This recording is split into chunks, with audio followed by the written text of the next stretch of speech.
Most people just get through the day. Most people spend the best hours of their best days watching House of Cards. It's a good show, but we live in a world where people are addicted to their devices. Your devices, your addiction to checking every WhatsApp that comes in, every notification from Facebook, every social media post is costing you fortunes of productivity, creativity, impact, and influence. When you focus monomaniacally on a project or a skill, a neural pathway gets set up around that one skill. You isolate a neural pathway.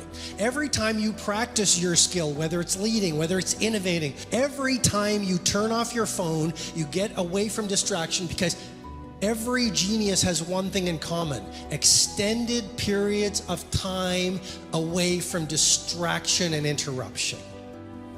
When you get away from distraction and interruption, and you focus on that one skill or that most important project, the neural pathway gets stronger and stronger. And the more you practice the skill, the more that neural pathway gets isolated. Now, when it gets isolated through deep practice every single day in an undistracted environment, oligodendrocytes get triggered and they release a fatty tissue called myelin. Myelin is thought to be, by many researchers and scientists on high performance, to be the secret of genius. Wayne Gretzky, he said, "I didn't skate to where the puck was, I skated to where the puck was going." Steve Jobs, "I could see around corners." Messi, bend the ball like Beckham. These people were not naturally talented.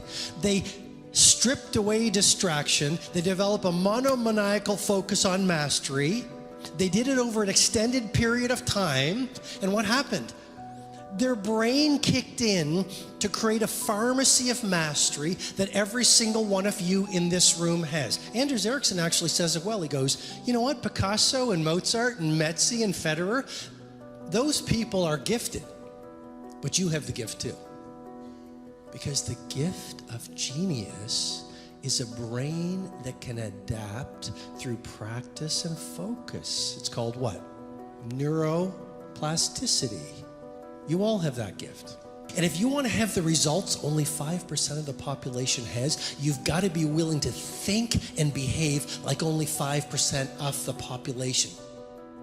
When you get away from distraction, when you start to focus on that one piece of work that you want to take to world class, your neocortex, which is the seat of reasoning, starts to shut down. You see, because you never do your best work from the intellect, you do it from a deeper place. Your neocortex starts to shut down and your brain waves shift from beta to alpha. Every day when you're at work doing distractions, being interrupted, living the daily life, your brain is in beta. But if you look at geniuses, they're operating at alpha waves. Once your brain shifts from beta to alpha, a pharmacy of mastery is created. Cortisol, which is the fear hormone, starts to reduce. A lot of us are in fear every day. We don't even know it. That's why we don't take risks. That's why we don't push the envelope. That's why we don't innovate. That's why we're afraid to be ourselves. Cortisol. When you're away from distraction, cortisol comes down. Dopamine, the inspirational neurotransmitter, is released. And serotonin is released. And a pharmacy of mastery is actually created in your brain when you go into that quiet space to do very focused, concentrated work. Mihai Csikszentmihalyi of University of Chicago calls this the flow state. Every single one of us can create flow in our work. And when you get into flow, that's when the athletes do otherworldly things. That's when the great painters create these masterpieces. The ritual plasticity. What does ritual plasticity mean? Well, just like there's neuroplasticity, your habits, your routines, and your rituals are plastic. Ritual plasticity. Here's a model that will explain, hopefully, habit installation. Every habit goes through 3 phases. Number 1, destruction. Of course it's going to be hard at first.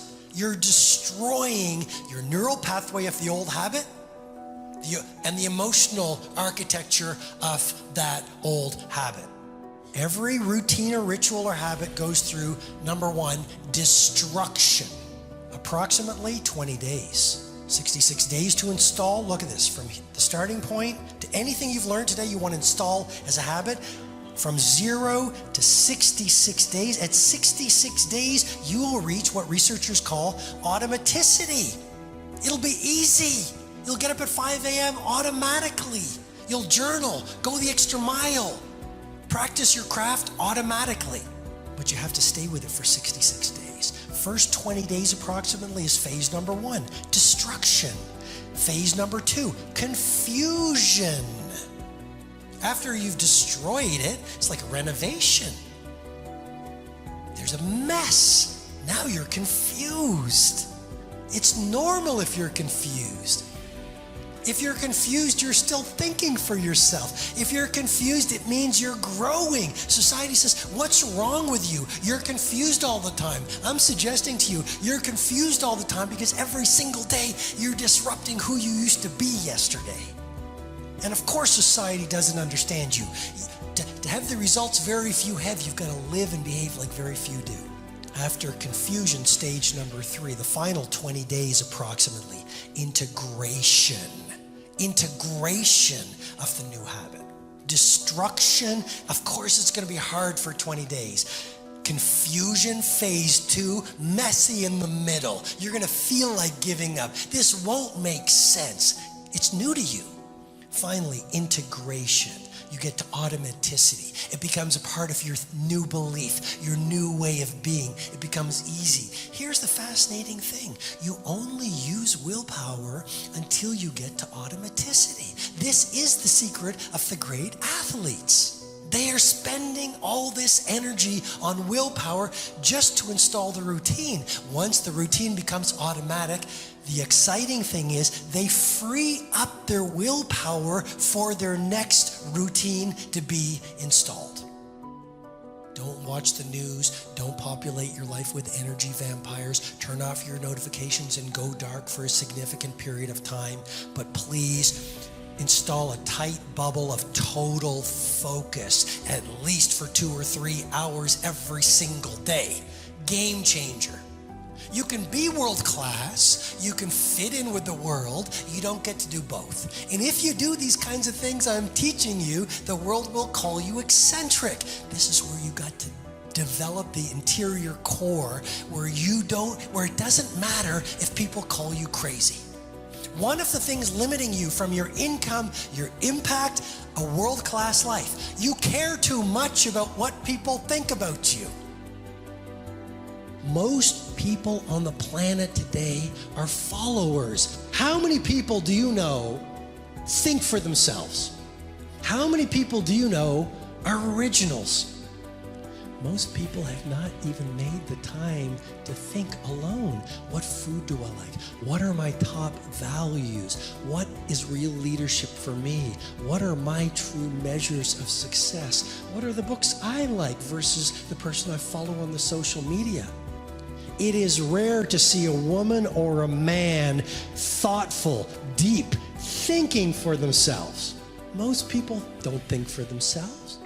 They're brainwashed, they're hypnotized, they're plugged into the matrix, they're watching all the media, and they're being hypnotized and programmed into a way of living that I believe is heartbreak at the end.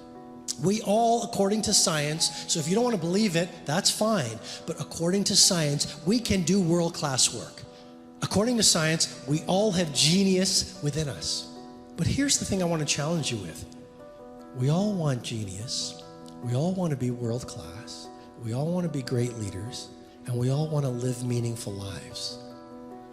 And yet we're not thinking the thoughts, constructing the rituals, creating the environments that would create a world-class life ingenious level work. How can you get the results of mastery if you're not willing to do what's required for mastery? No idea works unless you will do the work.